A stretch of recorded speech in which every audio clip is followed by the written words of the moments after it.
কি বাড়াই কে চিনতে পারলে না? চাপ নেই, আমি তো আছি। আরে আপু অনেক কষ্ট করে ভিডিওগুলো জোগাড় করছি, এবার একটু বলি। স্ক্রিপ্ট যখন লিখেছি ভিডিও তো করবোই, তার একবার একটু ইন্ট্রোটা দেই। নমস্কার ভাই।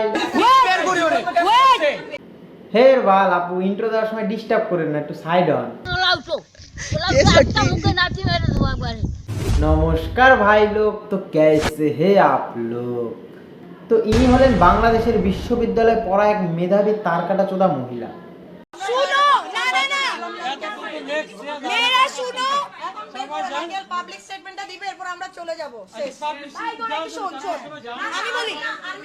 বারা এনাকে নাকি সবাই আবার বাঘিনী বলে।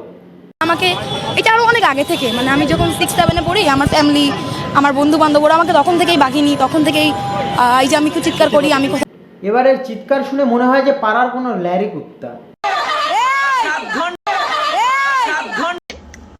মাগির পুত। দেখো বারা এদের মধ্যে কিছু কিছু মেয়ে আছে, এরা বারা মিটিং মিছিল করতে ভুলে না, কিন্তু ভিতরে কি পড়েছে কি না পড়েছে বারা সেটা ভুলে যায়।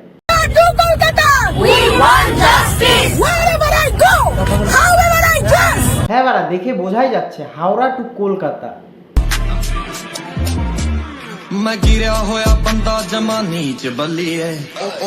চালিয়ে যাও, কিন্তু বারা এরপরে পোশাক আশাক গুলো ঠিক মতো পরে এসো। দাঁড়াও দাঁড়াও, আমরা আর্মির কথা মেনে নিব। আর্মির গা থেকে এত সুন্দর ইউনিফর্ম খুলে এই প্রস্তাব নিয়ে আসছি আমরা। ইনি হলেন বাংলাদেশের সেম বারা রচনা ব্যানার্জি।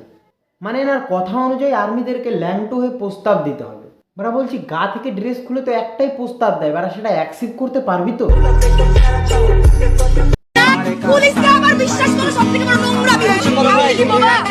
উফ আফা আর না, একটু থামেন।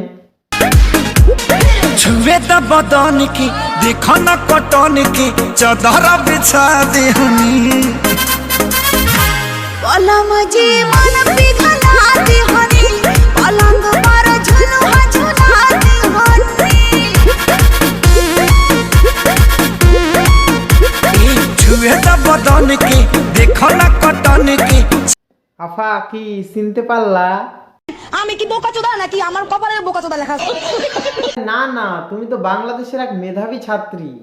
আমার চ্যাটার বাল হাত হালা কথা। আমার মনোযোগী ক্লাসরুম, আমার মগজে নষ্ট ধুম, আমার বাইরে বুদ্ধ ভেতরে হিটলার। চলো বারা আজকের জন্য একটুখানি দেখা হবে নেক্সট কোনো ভিডিওতে। চলো বাই। হতাম যদি তোর শার্টের ওই বোতাম, মনের কোণে দুষ্টু কি দিতাম।